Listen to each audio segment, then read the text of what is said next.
Today in the tiny little workshop, going to be taking a portable belt sander, this old Craftsman that I happen to have, and building a jig for it so it can be a stationary belt sander and it won't try and walk away while I'm using it. This is fairly typical of the kind of 3-inch wide portable belt sander you might find at a yard sale somewhere.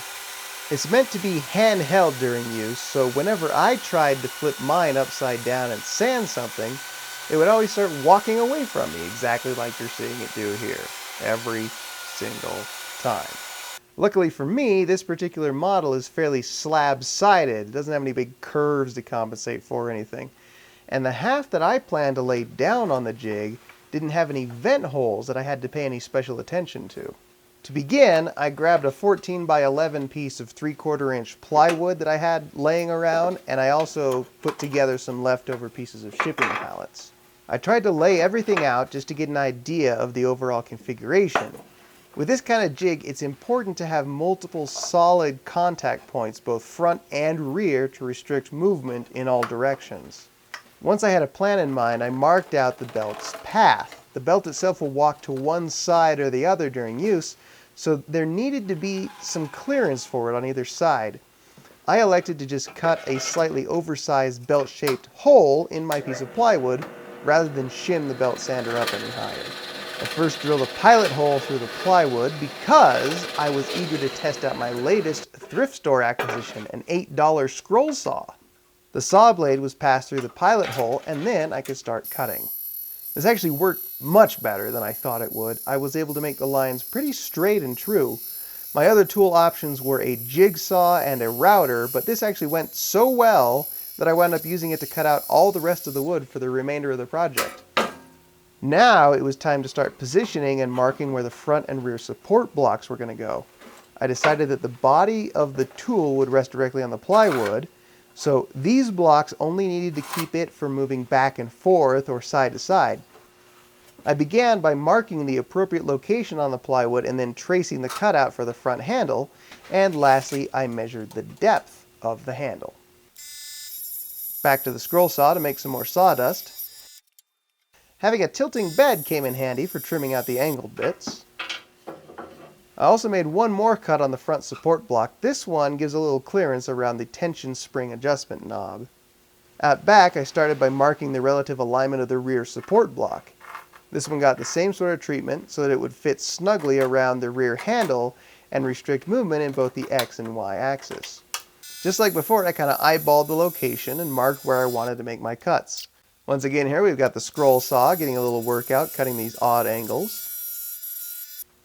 I also decided to include one extra little plywood block right at the very front. I marked and cut it to fit around the front guard on the belt sander. And the very last piece of wood that I added was made to stop the belt sander from being able to move up and down in the Y-axis. This way, it couldn't somehow jump out of the jig and cause injury or, potentially join an outlaw gang of belt sander racers. With a little careful scroll saw and chisel work, it fit perfectly. Now, I just had to accurately drill a couple of pilot holes for screws. Then it was time to put some pilot holes in the plywood as well. Now, this one was easy because I had already traced outlines of each support block. Next, I grabbed a couple of clamps, and I used them to hold the support blocks in place so that I could finish drilling pilot holes into the blocks from underneath. For a little extra stability, I slathered on some wood glue before final assembly. With everything lined up and clamped once more, it was time to chamfer the holes from underneath. The idea of this jig is to be able to clamp it down solidly to a workbench, so I didn't want anything protruding from underneath the jig. Then each screw got driven in flush. The clamps could come off. There was a test fit of the belt sander, just to make sure everything still lined up like it should. I marked the last support block's location, drilled, and then drove in the screws.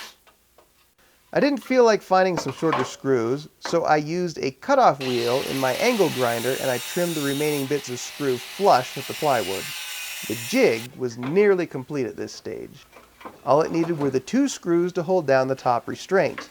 If, in the future, I find myself removing the belt sander from this jig a lot, I'll probably just modify this part to use some threaded rod and wing nuts instead of screws. So here she is, already in action. I clamped the jig down to the table saw and it was ready to go. If you do have an eye for detail, you will notice that I had to trim the rear block because it was getting in the way of longer work pieces. I'm already very excited about this project because I can use this jig for all kinds of finish work, and no longer do I have to hold the power cord with my foot so that the upside down belt sander doesn't meander around and chase small creatures in the workshop. So now I've got some new functionality for a tool that I've already had for years. This cost me a few hours of work.